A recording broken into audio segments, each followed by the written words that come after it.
Olá pessoal, tudo bem? Espero que todos estejam bem. E hoje a gente vai tecer algumas observações então sobre comissão de conciliação prévia, tá? Que também é um tópico lá da nossa ementa de Direito do Trabalho 2, tá? É importante a gente mencionar, né, os dispositivos legais que se referem então à comissão de conciliação prévia, tá? Está lá no artigo 625 do 625A a o 625H, tá? Então, para quem quiser acompanhar, a gente tem os dispositivos legais na CLT, tá? Bom, qual é o objetivo, então, da comissão de conciliação prévia, tá? O objetivo é justamente tentar desafogar o judiciário trabalhista, tá? Esse é o principal objetivo, então, quando a gente menciona a comissão de conciliação prévia, tá? Para que haja esse desafogamento, então, do judiciário trabalhista. Nós tínhamos na CLT antiga, tá? Então, depois da reforma de 2017, a gente teve alteração, né? Mas nós tínhamos antes, lá no artigo 625, letra C, tá? Que era preciso, tá? Antes do ajuizamento de uma reclamatória trabalhista, tá? Que se passasse, então, pela comissão de conciliação prévia. Então, para que nós tivéssemos o ajuizamento, então, da ação da reclamatória trabalhista, precisava antes, né, antes do ajuizamento da ação, que se passasse, então, por essa comissão de conciliação prévia, tá? Sob pena, então, de ser extinto sem resolução de mérito a reclamatória, tá? Era assim que funcionava. Bom, o que aconteceu aí, então? Nós tivemos uma ADIM, né?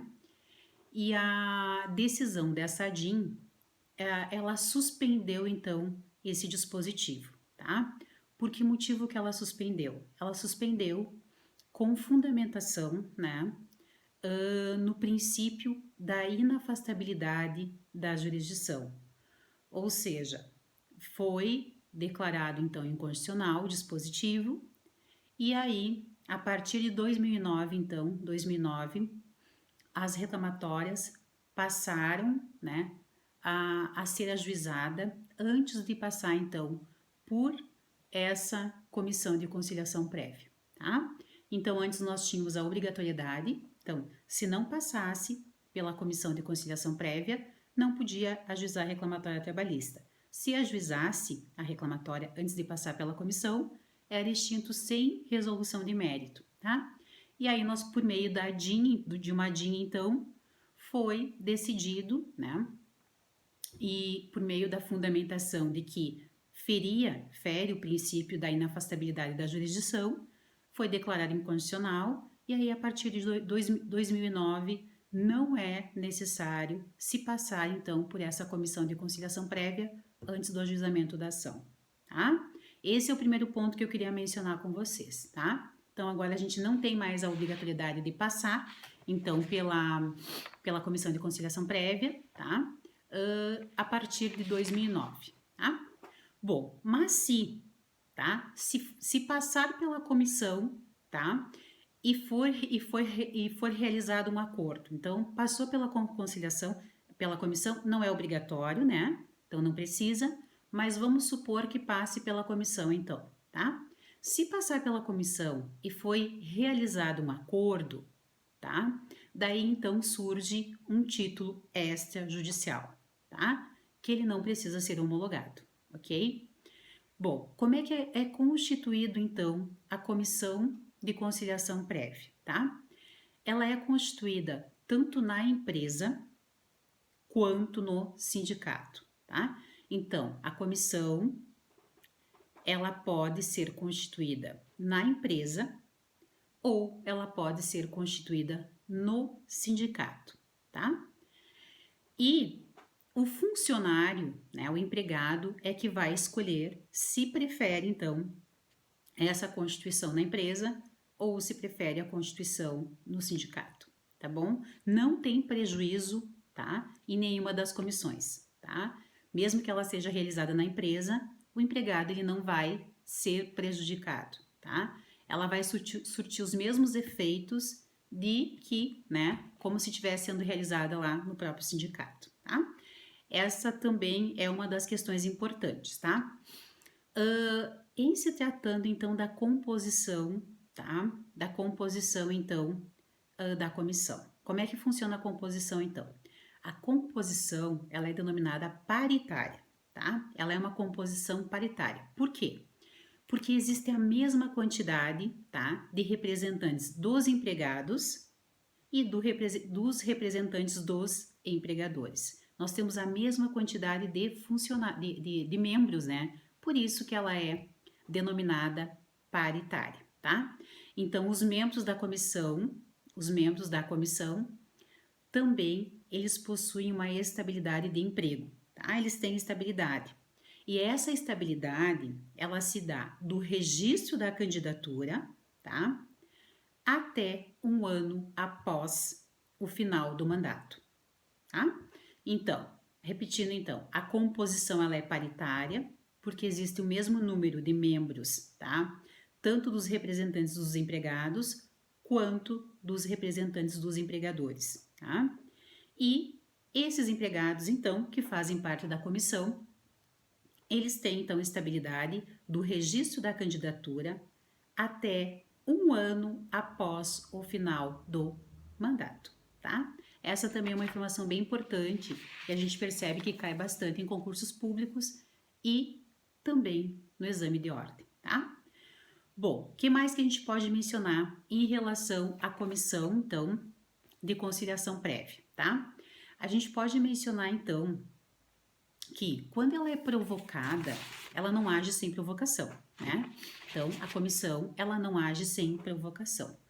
Mas quando ela é provocada, então, ela tem até 10 dias para tentar conciliar, tá? Então, a comissão, ela é inerte, tá? Mas quando ela for provocada, ela tem até 10 dias, então, para tentar fazer essa conciliação, tá?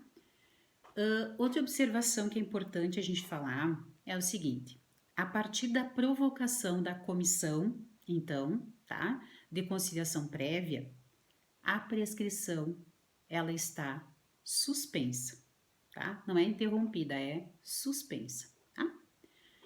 Bom, então a gente acho que é importante a gente anotar algumas observações. Se vocês quiserem anotar, eu acho que é bem importante, tá? É uma síntese de qual é o funcionamento, de como é que é constituído e como é que é o funcionamento, então, da comissão de conciliação prévia, tá? Então, primeira observação, a comissão de conciliação prévia, ela é uma comissão paritária, tá? Nós falamos antes, ela é paritária. Por que motivo? Porque ela possui o mesmo número de representantes, tanto dos empregados quanto do representante dos empregadores, tá? Então, a composição é paritária porque possui a mesma quantidade de representantes dos empregados e também a mesma quantidade de representante de empregadores, tá? Segunda observação, então, tá? A comissão, ela pode funcionar tanto no âmbito da empresa, quanto ela pode funcionar no sindicato, tá? Não existe nenhum prejuízo para o funcionário, tá? Ela tem a mesma eficácia, a mesma efetividade em ambos os locais, ou na empresa ou no sindicato, tá?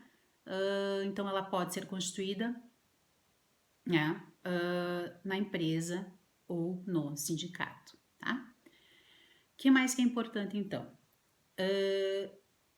Quando essa comissão ela é constituída na empresa, a gente tem uma peculiaridade, tá? Qual é a peculiaridade que nós temos aqui, então? Quando ela é constituída na empresa, então, ela tem no mínimo 2 membros e no máximo 10, tá? Então, quando houver a constituição da comissão na empresa, nós temos um mínimo de 2 funcionários e o máximo de... Nós temos um mínimo de 2 membros e o máximo de 10 membros para a constituição da comissão, tá? Acho que é importante também a gente falar quando ela é realizada por meio do sindicato, né? Então, agora a gente mencionou quando ela é realizada na empresa, quantos membros, tá? Pode ter, que é no mínimo 2 e no máximo 10. E no próximo bloco, então, a gente continua mencionando, abordando quando ela ocorre no sindicato, como é que é feita essa constituição, tá bom? Nos vemos daqui a pouquinho, então, até mais.